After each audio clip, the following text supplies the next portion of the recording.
July 1969. Apollo 11 is go for launch. T-minus 25 seconds and counting. We are go. GPS go. Guidance release 15. After a decade of work, NASA is less than 4 days from putting a man on the moon. 9. Ignition sequence start. 6, 5, 4, 3, 2, 1. Liftoff. We have liftoff. I believe that this nation should commit itself to achieving the goal of landing a man on the moon and returning him safely to the Earth. But in 1961, when Kennedy pledged to put a man on the moon, NASA had little idea of how to get there. It was the most audacious thing NASA has ever attempted in its history. When America says it's going to do something, it does it. A new rocket was needed to rise to the challenge. But developing such a colossal machine would push science and engineering to its limits. These were people who weren't going to accept that failure was an option. What they achieved is little short of remarkable. It is still the most powerful rocket ever built. This film tells the incredible story of how NASA built the machine that flew man to the moon. We have you go for orbit here. Go for orbit.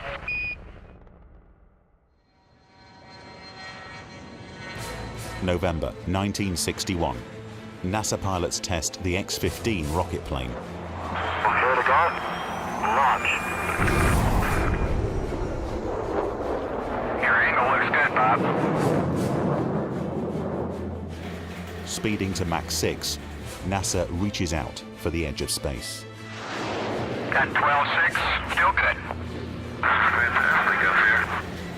But unbeknown to the American public, these rocketry milestones have been built on technology from an unlikely source.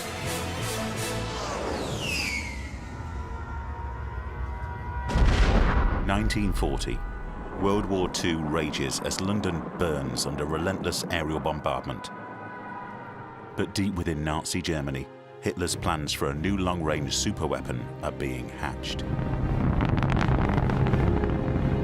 The V-2 rocket is the world's first ballistic missile and will leave Britain defenseless. But the V-2 has come at great cost to the Nazi war effort.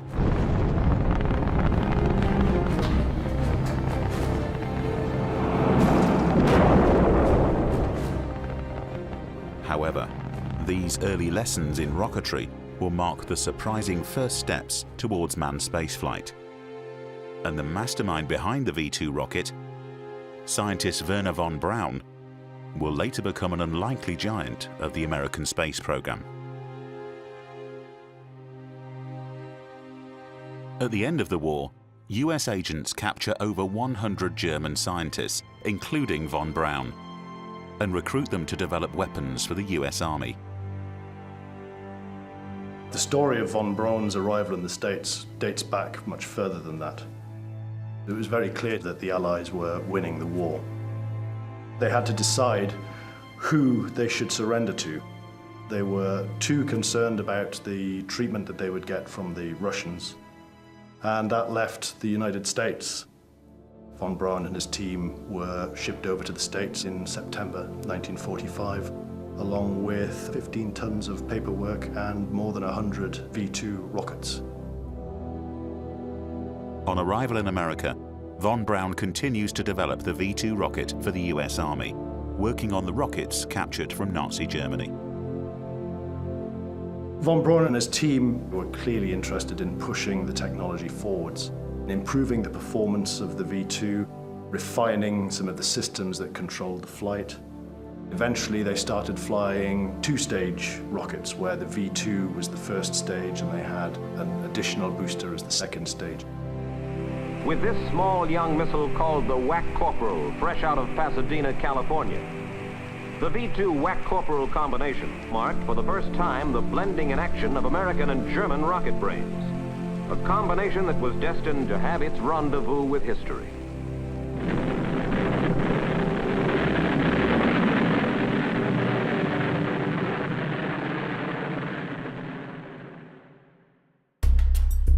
As the Cold War gathers momentum, both superpowers realize the conflict will be won or lost on the power of technology.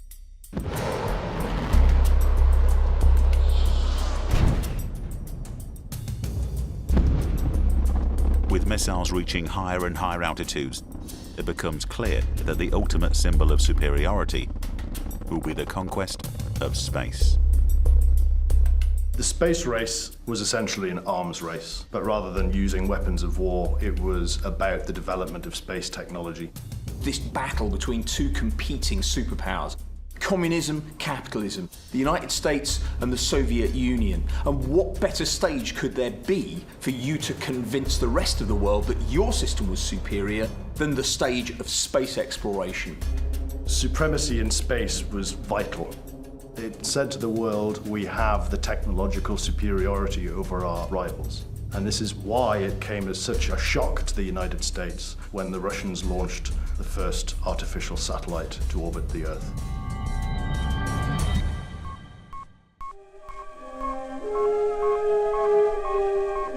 All the people on this fast-shrinking planet heard about it. Many of them watched it. All of them read about it. In 1957, the US learns of several spectacular Soviet space victories that send shockwaves across America. On October 4th, 1957, the Soviet Union launches Sputnik 1, the world's first artificial satellite.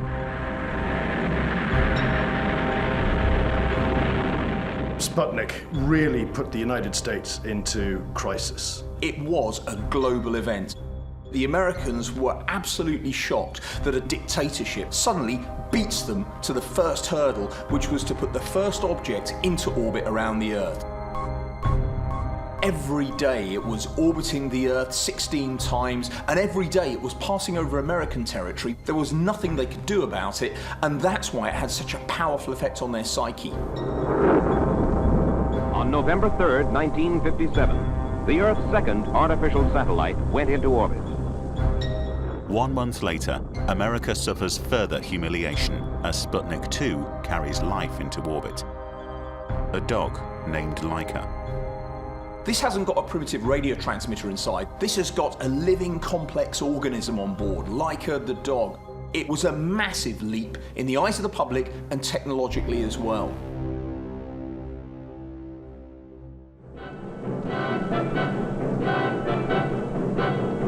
In desperation, the United States looked to the vanguard. Nearly 200 newsmen from all over the world were flown down for the big turkey shoot. And inside the blockhouse, the tension steadily mounted.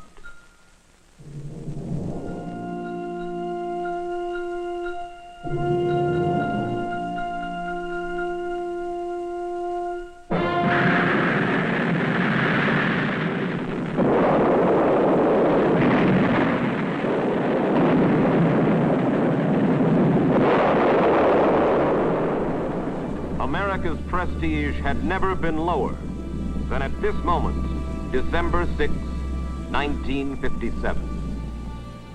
It's a terrible feeling when things don't go right, and it's also a terrible feeling when things don't go right for your colleagues.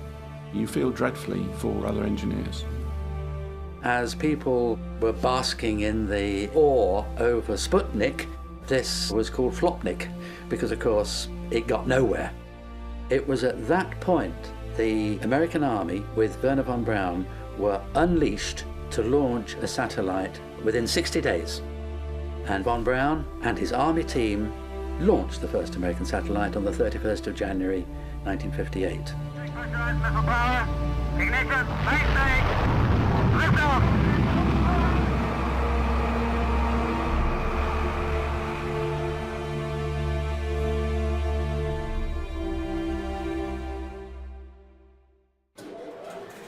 In 1958, Washington forms a research organization to accelerate an American space program.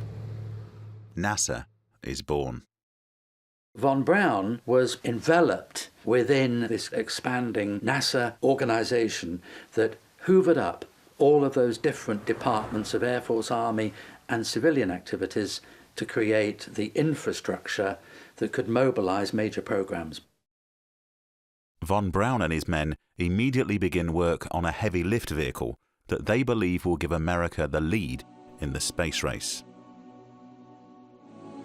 Having stumbled at every hurdle in the race, there was further humiliation for the United States with the launch of Yuri Gagarin.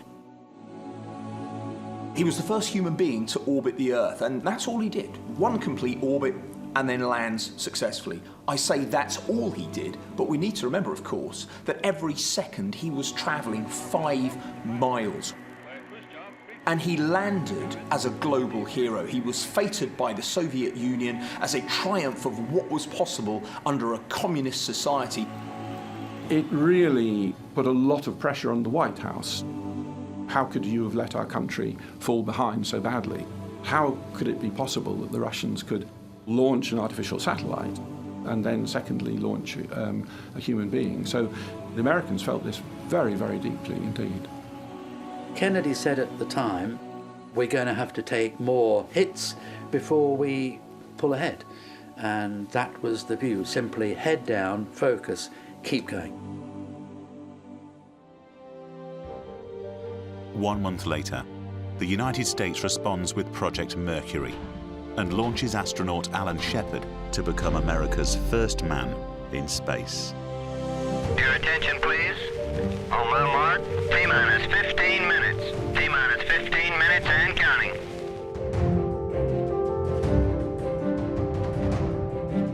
Status check, pressurization. Box tanking, you are go. Water systems, go. Range operations. Mercury capsule, go. All pre-start dial lights are correct. The ready light is on. Eject Mercury umbilical. Oil evacuate. Mercury umbilical clear. Lights on. All recorders to fast. T-minus 8 seconds and counting. Engine start. Bolton liftoff. All right, liftoff and the clock has started. This is Freedom 7, reading you loud and clear. Control is smooth. What a beautiful view.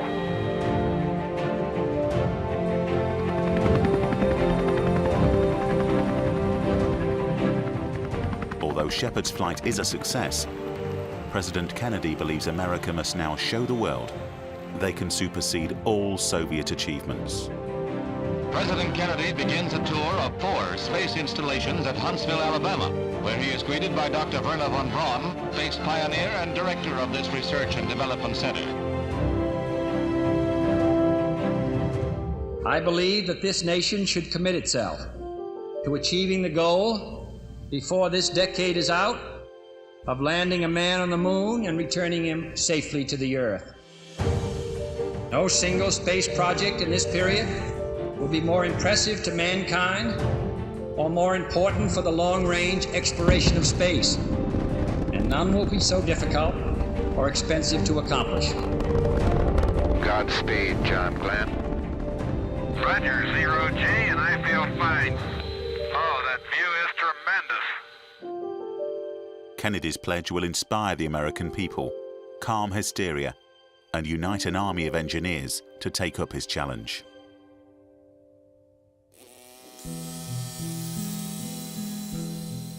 But in 1963, NASA has little idea of how to build a rocket capable of flying beyond Earth orbit. Von Braun's favored design is a colossal rocket known as the Nova, capable of launching a large lunar lander. This heavy spacecraft would fly directly to the moon to land on its surface before returning to Earth. When NASA was doing the very early designs for the whole Apollo mission, they developed a specification for a rocket which was never built called the Nova rocket, which would have been absolutely immense in size. The whole front end of which would have been a spacecraft weighing about 45 or 50 tons. This would have been such a colossal spacecraft with such weight that people did not know even if the surface of the moon was sufficient to support the weight of such a colossal stage. The Nova design is eventually abandoned due to cost and complexity. NASA commit to an alternate design, a smaller launch vehicle comprised of 3 main stages. Consisting of fuel tanks and engines, each individual stage will burn at a specific time during launch. This stage design allows the heavy fuel tanks and engines to be discarded once used up, reducing the weight of the rocket as it climbs higher. This rocket will become an iconic symbol of the Apollo program, the mighty Saturn V. The Saturn V will send a small Apollo spacecraft to the Moon. Unlike Nova, the Apollo spacecraft will be made of 2 modules, with only a lightweight lander descending to the Moon's surface. This lander can then rendezvous with the main spacecraft and return to Earth.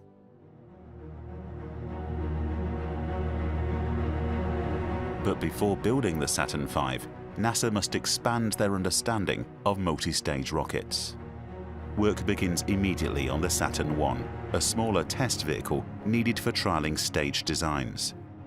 Just 5 months after Kennedy's pledge, the first Saturn I is ready for launch. 4, 3, 2, 1. Engine running. Thrust commit. Launch commit. Lift off.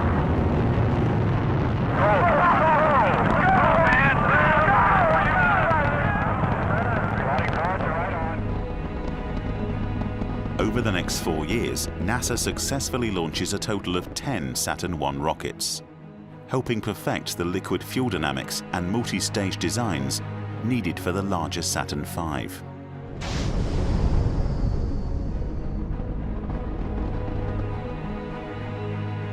By 1963, construction on the mighty Saturn V has begun, with the most powerful engines ever built, capable of launching man beyond Earth orbit. The Saturn V will secure America's dominance in the space race. But building such a colossal vehicle will require precision engineering on an unprecedented scale. The Apollo lunar program was an absolutely enormous undertaking. At the height of the program, they had 375,000 people working on the project. The range of skills that were required was much, much broader than any single company could cover. The chance of success would be maximized by bringing together the very best minds from the top companies in the United States. Under the direction of von Braun, Boeing, North American Aviation, Douglas Aircraft Company, and the leading computer giant IBM are all contracted to the Saturn project. And new launch sites, control centers, and vast support complexes are built across America.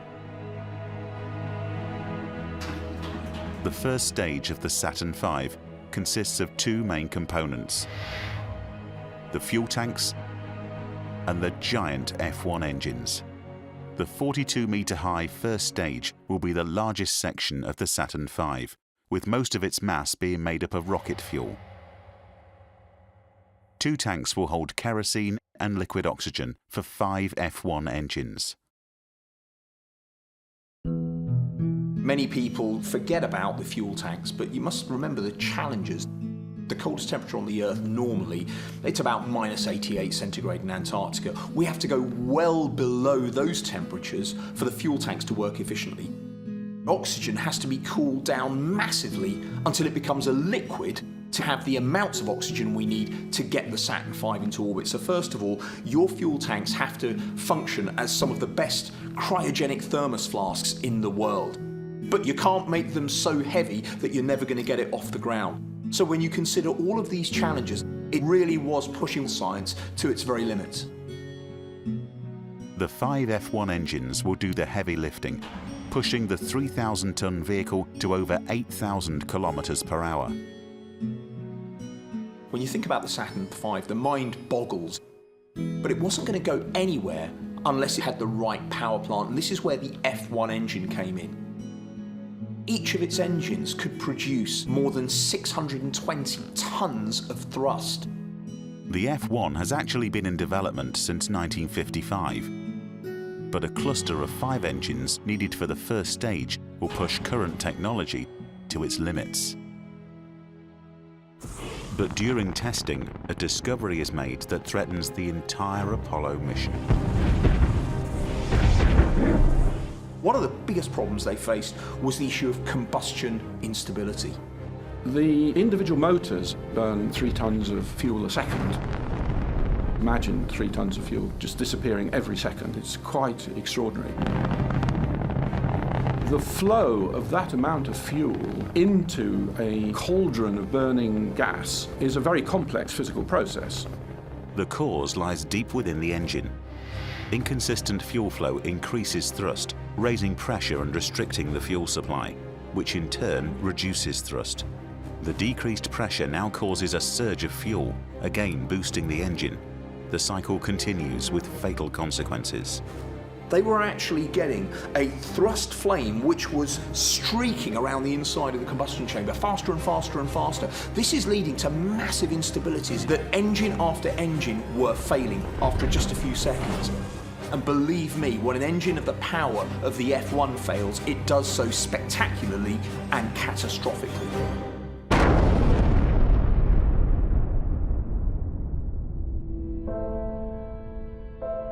Thousands of engineers work tirelessly to solve the problem, eventually discovering that installing baffles to balance the fuel flow leads to a smoother, more stable burn. When I look back at the challenges that they faced, in a time when we didn't have computational fluid dynamics modeling on supercomputers, what they achieved in those few short years is little short of remarkable. These were people who weren't going to accept that failure was an option. They knew the time pressure, they felt there was a national goal, they were putting their hearts and souls into it, so when they encountered difficulties, and when we look at the F1 testing regime, boy were there difficulties. They didn't give up, they just learnt from the lessons and they moved on. With the F1 stable, the first 5-engine cluster on a fully developed first stage is test-fired.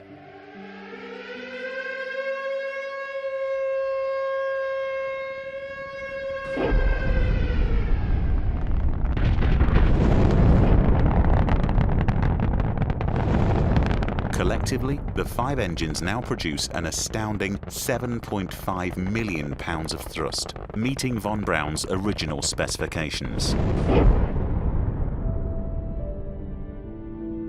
The 4 outer engines are then fitted on gimbals to direct their thrust for in-flight course corrections. It's the nearest thing you can see to an explosion that isn't quite an explosion. It's quite stupendous to see something that is so nearly out of control and yet being controlled so precisely. It's that balance that makes you respect the people who can design and build equipment like that. Although the F1 engines will only burn for 2.5 minutes, they are a feat of engineering, and to this day remain the most powerful single-chamber liquid-fueled rocket engines ever built.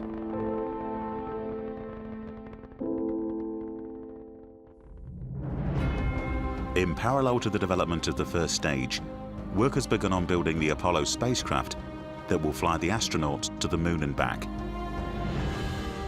But to flight test this Apollo hardware, a new rocket is needed. Construction of the Saturn V begins immediately.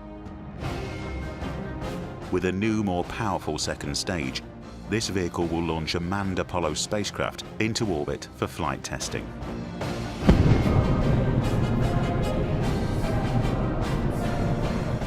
NASA selects 16 new astronauts for 10 pioneering manned missions, named Project Gemini. Gemini will develop the techniques critical to the future success of a lunar mission. With the space program gathering momentum, the American people share a new sense of optimism. But one day in 1963, everything changes. Things are rather confused at this moment. Shots definitely were fired at the presidential motorcade as it passed through downtown Dallas. We have just received word that shots have been fired at the Kennedy motorcade. We just talked with the police department. Here was that conversation. No one yet has any authoritative report on the nature of the wounds to the president. One policeman fell to the ground, pulled his pistol, and screamed, "Get down!" And a man across the street... It is now reported that Governor Connolly and the president perhaps have been wounded in this assassin's attempt.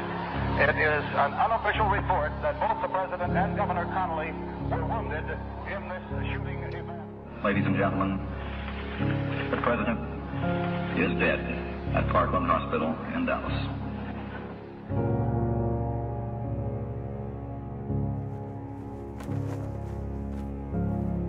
There at the time you could feel it. A terrible sense of loss. It enshrined in the memory of all those who were there at the time in the United States the fact that what Kennedy had begun was to ignite a dream that a post-war world and that a young and far-sighted leadership could begin the process of transforming a world endangered by the threat of nuclear war, that essentially the American people could themselves be mobilized to make the world a better place. But instead of creating a demoralization, it brought a response of an absolute, resolute determination that come what may, they would get Americans on the moon by the end of the decade.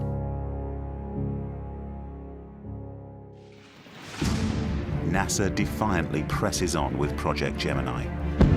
Clock started. You're on your way, Molly Brown. They make huge steps towards fulfilling Kennedy's dream and showing the world the America he believed in. Oh, man. This is the greatest experience up to like $1 million. Gemini played an absolutely crucial role.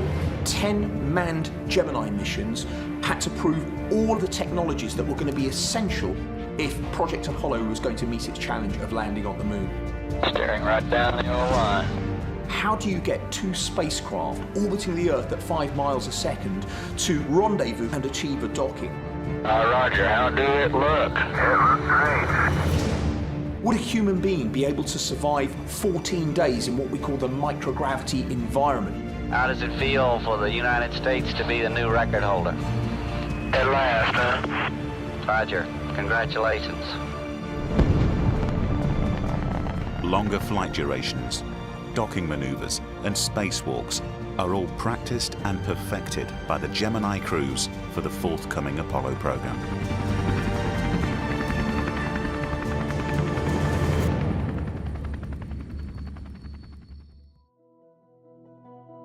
Construction of the Saturn V's third stage is well underway at the Douglas Aircraft Company. Stage 3 has 2 main roles, requiring its single J2 engine to fire twice. The engine will first boost the spacecraft into Earth orbit, and later reignite, setting the ship on course for the Moon. But during J2 testing, engineers encounter another serious engine problem. The entire assembly exploded, destroying the motor and damaging the test stand very severely. The spherical tanks designed to pressurize the fuel system had ruptured, so a weld had failed, and the shrapnel created an enormous explosion that destroyed the motor and also seriously damaged the test stand. In subsequent investigations, it was found that the weld for that sphere was out of specification, and in combination with multiple tests of overpressuring the sphere, the assembly had weakened and led to that failure. Welding the fuel tanks of the Saturn V has proved to be a major challenge. Sophisticated modifications are made to equipment in order to produce the flawless welds needed to withstand the extreme in-flight stresses. All welds are inspected and subject to a new policy of over-testing to destruction.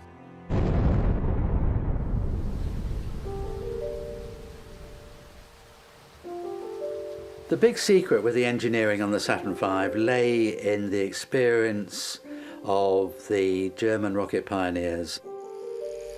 It was the uncompromising commitment to test, test, and retest, and the very systematic development of one system after another that were the core of why the Saturn program worked so well. Despite steady progress on the first and third stages, the second stage of the Saturn V at North American Aviation is proving more difficult. Due to redesigns of the Apollo spacecraft, the Saturn V is too heavy, and the weight reduction must somehow come from the second stage. The original design of Stage 2 uses two separate fuel tanks. But designing a single fuel tank with a common bulkhead separating the two liquids will shorten Stage 2 and dramatically reduce its weight. But this leaves Stage 2 engineers facing one of the greatest challenges of the entire build. Two intensely cold, highly flammable liquids will now be separated by only a thin layer of insulation. This common bulkhead was one of the really challenging, potentially show-stopping problems. A difference of nearly 130 degrees across those two cryogenic fluids. Hydrogen at minus 423, oxygen just the other side of this very thin wall, minus 297. You couldn't have heat leak between the two. And the technology was stretched to the very limit in terms of the materials that were required for this common bulkhead. And all this was happening in parallel as these various stages were being developed. By May 1965, the shorter and lighter second stage is near completion. And in parallel, the instrument unit is also under construction. This circular section of the vehicle, 22 feet in diameter, will sit above the third stage. Manufactured by IBM, this collar holds all of Saturn V's flight guidance, detection systems, and flight control gyros. During motor burn, you've got to control the flow of fuel into the combustion chambers. You've got to control the direction in which the thrust is pointing. The engines are designed to move to steer the vehicle. Those engines have to keep moving just to keep it on track. So you needed the control computers that took signals from the various sensors, telling it how to gimbal the motors so that the thrust was pointing in the direction that was necessary. Of course, you've got to think back to the 1960s and what computers were like then. Probably your electric watch has got more computing capacity than this had. But as with many aspects of the Apollo program, the small steps to advance technology, to apply them in new areas, are all part of the story that leads up to, laptops and computers in our car and things like that. It accidentally threw off all of these benefits which society now feeds on.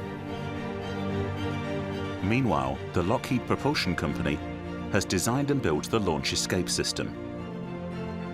The Saturn V vehicle stood 110 meters. The final 10 meters attached to the top of the command module that the astronauts actually sat in was the launch escape tower. The launch escape tower was essentially to take the astronauts to a safe place in the event of a vehicle failure.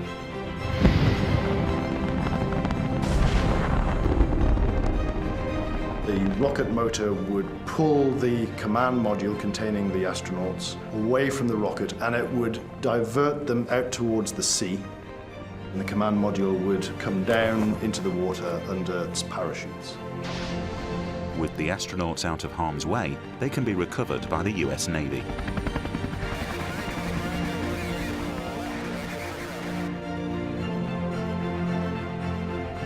Throughout 1966, success follows success, and it seems nothing can stop the Apollo program. But in January 1967, disaster strikes.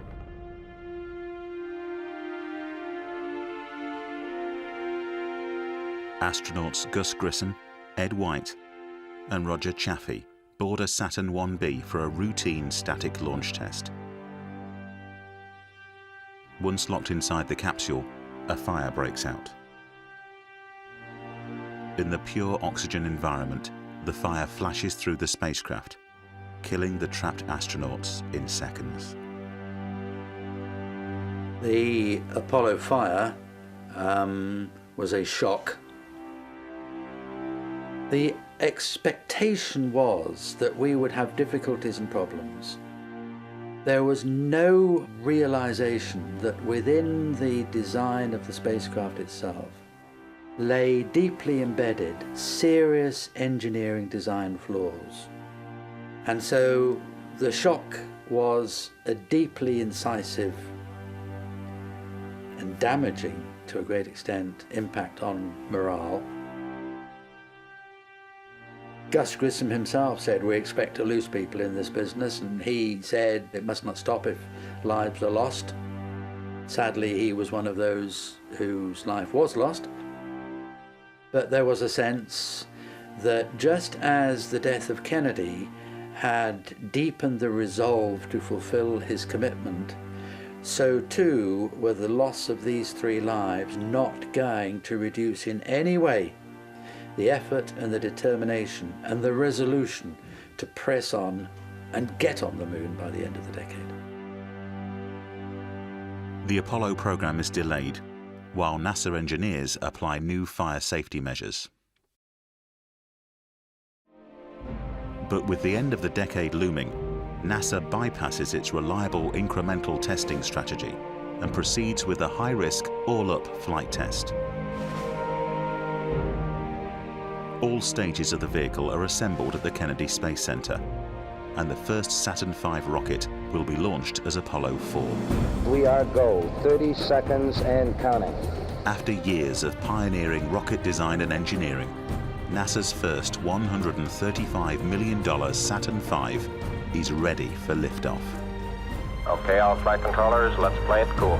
Final status check, booster, go. Retro, go. Fido, go. Guide, go. Verify your go for launch. Roger, we are go for launch. We have ignition. All engines are running.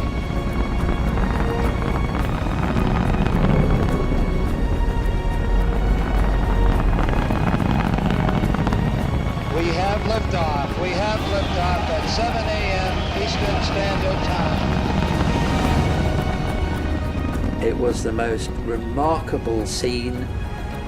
It was the most impressive sight. The weight of a warship lifting vertically into the air. It was just breathtaking. Apollo 4 brings the dream of landing a man on the moon a huge step closer. But before astronauts can pilot the mighty Saturn V, further testing must take place. NASA launches Apollo 6, their second unmanned Saturn V, in April 1968. 5, 4, 3, 2, 1, 0. We have commit. We have liftoff. Liftoff at 7 a.m. Eastern Standard Time. 5 seconds into the flight, we're looking good. Pitch and roll program started. Our vehicle going now to an azimuth heading of 72 degrees. All 5 F1 engines firing, looking good. Given a green light at this time from range safety.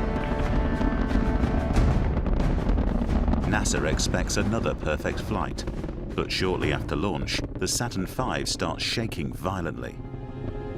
If these vibrations continue, the vehicle will break itself apart. The vibration is known as pogo. NASA engineers have encountered pogo before, but never on this scale. Pogo is essentially a vibration that occurs along the rocket. It's created by the motion of the rocket changing the way that fuel flows along the fuel lines, which then varies the thrust. And it can become so violent that it actually destroys the vehicle. As the first stage burn ends, the vibrations subside. But the damage caused is about to become clear. 4 minutes into the second stage burn, 2 of the J2 engines lose power and shut down. We have a report of a loss of engines 2 and 3. With 2 engines out, NASA prepares for a mission abort. But the remaining engines gimbal to correct the trajectory, and the rocket just reaches orbit. After this precarious flight, NASA investigates the pogo problem. Engineers discover the pogo vibrations ruptured a fuel line, causing the engines to fail. Apollo 6 flight data also reveals that astronauts would not have survived the violent vibrations had they been on board. NASA must stop Pogo. At one point in time, NASA had about 1,000 engineers working on the Pogo problem. NASA decided that the Pogo suppression systems that had been developed but hadn't been fitted because of the complexity and the cost and delays that they would have caused should then be fitted to all subsequent Saturn Vs. Although engineers fit suppression measures to the first stage F1 engines, it will be several manned missions before they address the severe pogo of the second stage J2s. In October 1968, astronauts Isley, Schirra and Cunningham fly aboard a Saturn 1B on Apollo 7, the first manned mission of the program. Thrust is okay. And on the old button. Roll. Roger. Roll. We have you go for orbit here. Go for orbit. They give the Apollo spacecraft a comprehensive system checkout in orbit. Roger. Good morning to everyone in television land. 3, 2, 1, mark. Houston is go for the burn. We're burning. The rates are good. It's a good burn. We go. Beautiful job. All hardware works perfectly, and the stage is set for further exploration. December 1968. NASA chases Kennedy's deadline with Apollo 8. Apollo 8 will be both the first manned flight of the Saturn V and the first time man will attempt to fly beyond Earth orbit to the Moon. It was the most audacious thing NASA has ever attempted in its history. The challenge was not just to go to the moon, but to get back again. Apollo 8 was arguably the boldest decision that NASA has ever made in the history of human spaceflight. After years of design, development and testing, the Saturn V is handed over to the crew of Apollo 8. Astronauts Anders, Lovell and Borman. Our status board indicates that all aspects are ready, spacecraft ready, as we come up on the 60-second mark on a flight to the moon. T-minus 15, 14, 13, 12, 11, 10, 9. We have ignition sequence start. The engines are on. 4, 3, 2, 1. We have commit. We have liftoff. Clock starts, right? Roger, clock. Power pod! Copy, tower. Houston copies. Any big rocket launch is an assault on all your senses. It rattles the fillings in your teeth. I mean, it literally shakes you internally. The knowledge of where the vehicle was going and the hopes that were contained not just within the 3 people on board, and not just within the thousands of people who worked on the program, but within the spirit of humanity that Project Apollo represented. Apollo 8, Houston, trajectory and guidance look good, over. Here we were, leaving Earth and breaking that bond with our home planet, to place men within the gravitational grip of another world in space. My body was full of goosebumps. Apollo 8, you are go for TLI, over. We're go for TLI. When that third stage was relit to head toward the moon, to see the velocity going up and up and up and up and up, the counters on the consoles, it was awesome.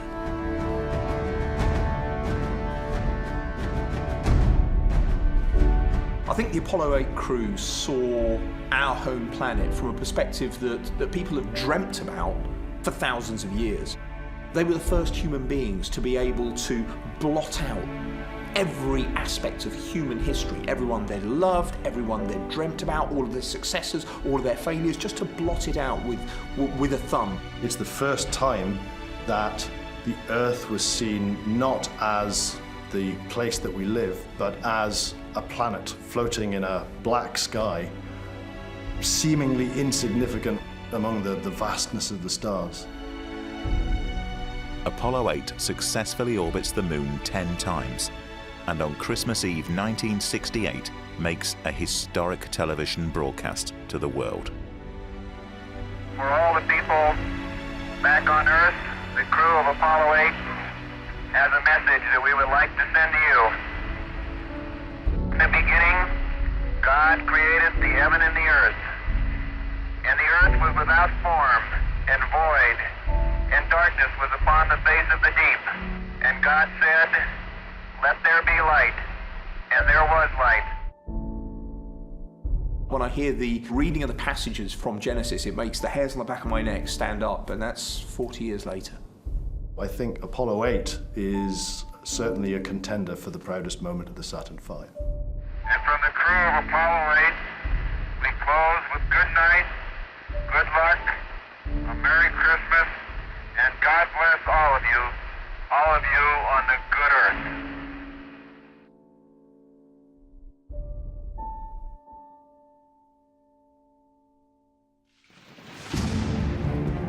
Now with a fully functioning Saturn V, NASA accelerates towards a moon landing. In March 1969, Apollo 9 orbits the Earth for 10 days, conducting the first manned flight test of the lunar module. 3, 2, 1, rapid fire. Mission confirmed. 2 months later, Apollo 10 returns to the moon to practice landing procedures, flying the lunar module just 8 miles above the surface. We is down among us, Charlie. Roger, I hear you weaving your way up the freeway. It might sound corny, but the view is really out of this world. With all testing complete, the stage is now set to attempt a lunar landing. July 16, 1969, Apollo 11 astronauts Armstrong, Aldrin, and Collins board their Saturn V. We are go. 20 seconds. Miles go. TBM go. 11, 10, 9. We have ignition sequence start. 6, 5, 4, 3, 2, 1. All engine running.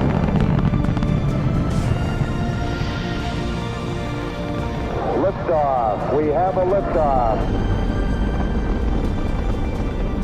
32 minutes past the hour. Liftoff on Apollo 11.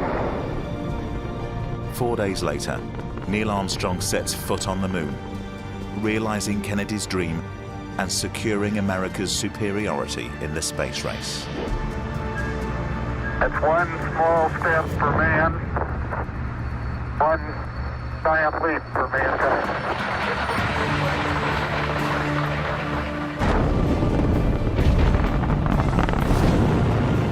For the next 6 missions, the Saturn V maintains its 100% record. Between 1968 and 1972, 24 men fly to the moon and 12 walk upon its surface. It's got to be the most proud moment of my life, I guarantee you. As NASA grows in confidence, crews land in mountainous and valley terrain and explore vast areas of the moon in surface missions lasting up to 3 days. Boy, Houston, the beauty of this place is absolutely incredible. But on December 7th, 1972, man leaves the moon for the last time. What a ride. Apollo 17 closes a remarkable chapter in the history of spaceflight. In 1973, the final flight of the Saturn V launches America's first space station, and the service of this remarkable vehicle comes to a distinguished end.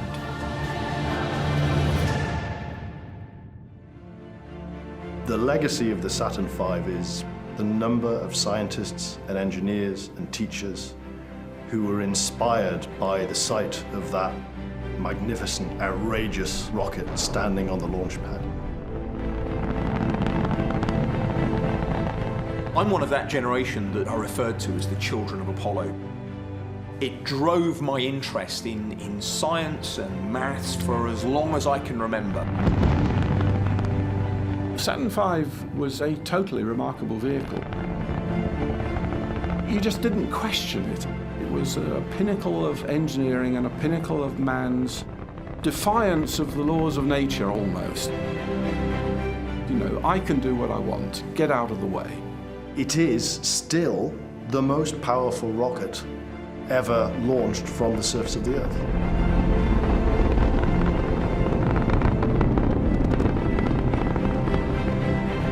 Its whole purpose, the whole embodiment of what it represented, was to go in search of answers to questions that have been asked since the beginning of time.